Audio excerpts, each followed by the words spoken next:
킬리안 음바페가 이번 시즌을 끝으로 떠난다고 이미 공언한 가운데 이강인 중심의 공격이 충분히 파괴력을 갖췄다는 걸 보여줬습니다.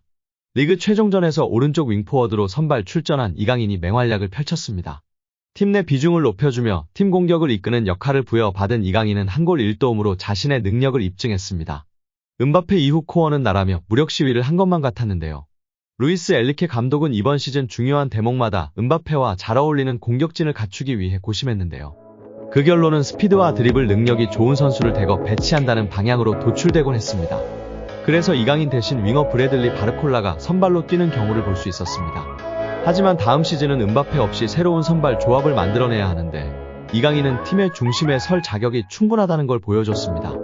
2019 U20 월드컵에 2살 어린 나이에 참가했음에도 불구하고 매 경기 양상을 좌지우지하며 MVP를 수상했던 모습을 프로에서도 재현할 수 있다는 걸 마요르카 시절 보여준 바 있습니다.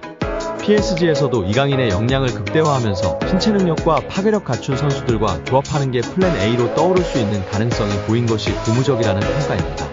PSG는 이미 공격과 중원의 23세 이강인뿐 아니라 23세 마누엘 우가르테, 22세 바르콜라, 18세 워렌 자이르 에메리 등 여러 유망주를 확보해뒀습니다.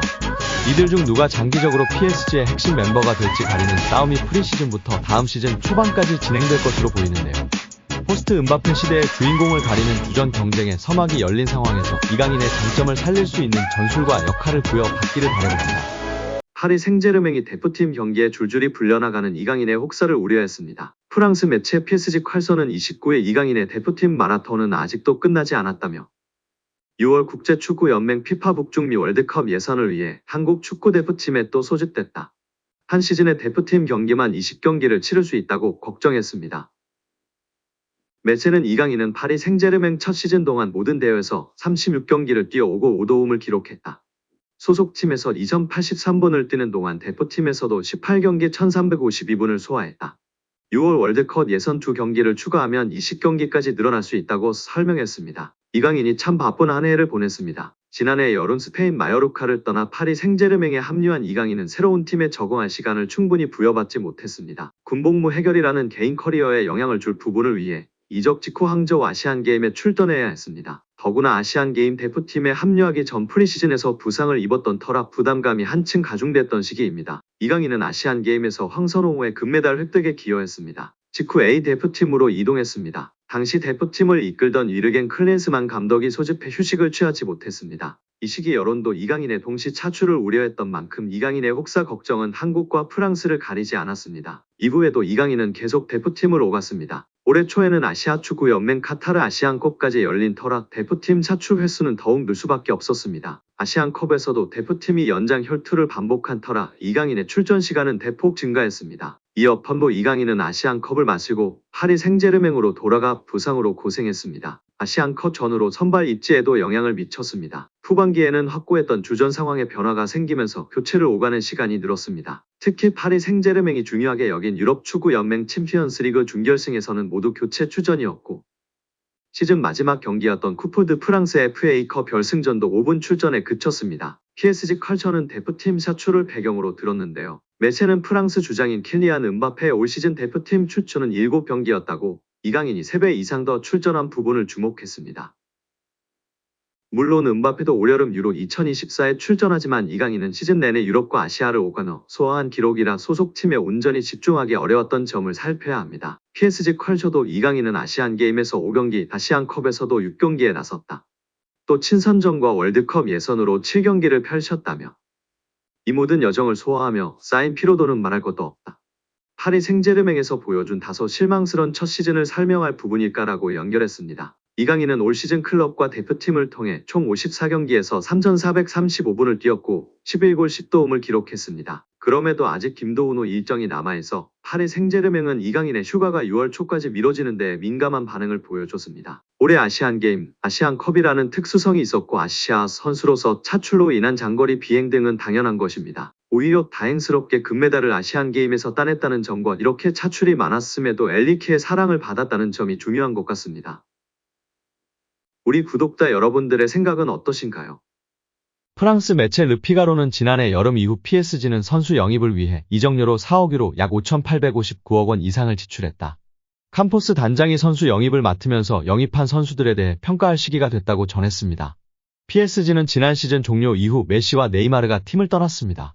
반면 올 시즌 이강인을 포함해 10명이 넘는 선수를 영입하며 선수단을 대폭 개편했습니다. 르피가로는 바르셀로나에서 5천만 유로 약 732억 원에 영입한 덴벨레와 바이에른 미넨에서 4,500만 유로 약 660억 원에 영입한 에르난데스는 기대에 부응했습니다. 프랑스 대표팀에서 활약하고 있는 이들에 대한 장점과 단점을 모두 알고 있고 견고한 선수들이었습니다. 이미 검증된 선수들이었고 이는 파리 생제르맹의 좋은 영입이었다고 평가했습니다. 르피가로는 다수의 PSG 선수에 대해 부정적으로 언급했습니다. 이 매체는 루이스 엘리케 감독 부임 이전 캄포스 단장이 영입한 하무스와 우가르테는 기대에 부응하는 활약을 펼쳤는지 의문이라고 전했습니다. 일단 8천만 유로 약 1172억 원에 영입한 하무스와 6천만 유로 약 879억 원에 영입한 우가르테는 PSG가 지난해 가장 비싼 이적료를 지불하고 영입한 선수들입니다. 우가르테는 PSG의 중원을 책임질 기술이 없다. 하무스는 슈퍼서브 역할을 맡고 있다. 자질은 확실하다고 언급하며 지나치게 높은 이적료를 지불한 것이 패착이었다고 전하고 있습니다. 이 두 명의 이적료를 합치면 무려 2,051억 원입니다. 이어 특히 지난해 9,500만 유로 약 1,391억 원에 영입한 무아니를 다시 같은 가격으로 팔 수는 없다며 공격수 무아니에 대해선 실패한 영입이라는 뜻을 나타냈습니다. 또한 PSG가 올 시즌 영입한 수비수 슈크리니아르는 너무 느리다. 부상 복귀 이후에도 주전을 차지하지 못했다고 지적하기도 했습니다. 하무스와 우가르테에 이어 무아니까지 더하면 3,442억 원입니다. 다행히 밀란 출신의 슈크리니아르는 자유계약으로 영입해 이적료가 들진 않았습니다.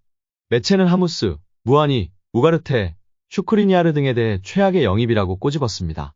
다만 무난하고 성공적인 영입이었다고 평가 선수는 단 2명이었는데요. 그중 이강인도 있었습니다. 매체는 리옹에서 5천만 유로에 영입한 바르콜라는 도박이었다. 루이스 엘리케 감독은 지난해 말부터 바르콜라를 베스트 11으로 기용했다. 바르콜라는 프랑스 대표팀의 유로 2024 최종 엔트리 합류도 가능한 선수라며 무난한 평가를 내렸습니다. 이어 매체는 이강인 선수도 바르콜라와 같이 무난한 영입, 성공적인 영입이었다며 합격점을 주었습니다. 매체는 루이스 엘리케 감독은 확고한 철학이 있고 그것을 위해선 경기 중 볼을 소유해야 한다. 이강인은 음바페만큼 많은 유니폼을 판매할 수 있는 장점도 있다. 볼을 소유할 줄 아는 선수였다. 이강인은 확실히 유용한 선수였다는 뜻을 나타냈습니다. 여기에 이강인 선수가 언젠가 잉글랜드 프리미어리그 무대를 밟게 될까요? 이적시장 전문가 에크렘 코누르 기자는 소셜미디어 SNS에 PSG의 22살 한국 선수 이강인이 EPL 구단들의 관심을 끌고 있다 고 주장했습니다. 코누르 기자는 유럽 축구 이적 소식을 주로 다루는 전문가 중 하나인데요. 기자는 이강인이 어느 구단에 관심을 받는지 밝히지는 않았습니다. 다만 이강인은 PSG 이적 전에도 다수 구단의 관심을 받았는데요. 특히 우나이 에메리 감독이 이끄는 에스턴 빌라와 에디 하우 감독의 뉴캐슬 유나이티드가 이강인 영입에 흥미가 있었던 것으로 알려졌습니다.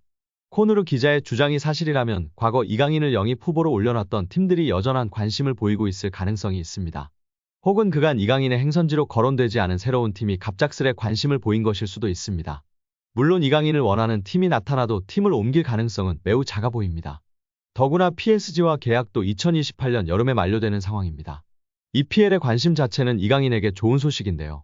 몇몇 EPL 구단은 이강인이 잉글랜드 무대에서 충분히 경쟁력을 보일 수 있다고 판단한 것이기 때문입니다.